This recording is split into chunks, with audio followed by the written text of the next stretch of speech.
This is the main power switch. Okay, turn to on position. Power on the machine.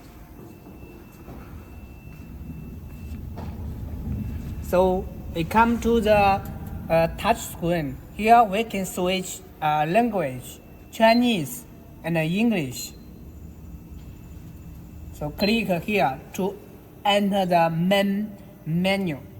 So there are 4 screens: automatic, menu, tooling, function.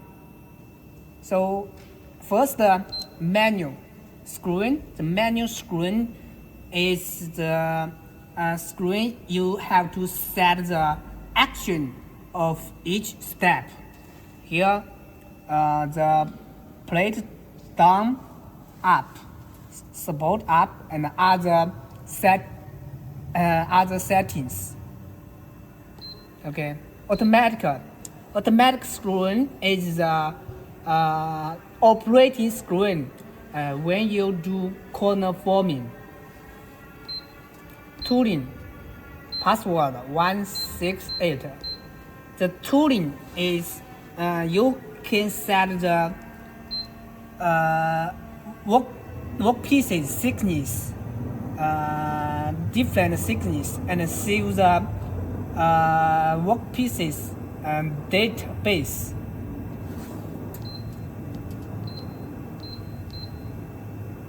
We can save 9 database.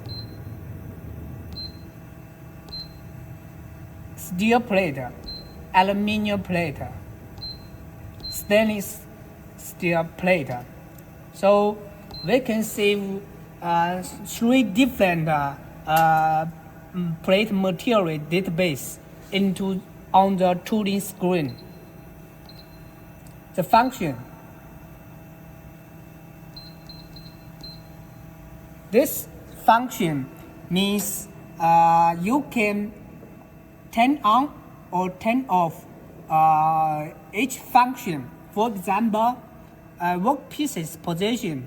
If you need this function, then click to button until to on. If you don't need this function, click this button to turn off. So same. So you can choose what function you need for the machine. This is the function screen. Okay.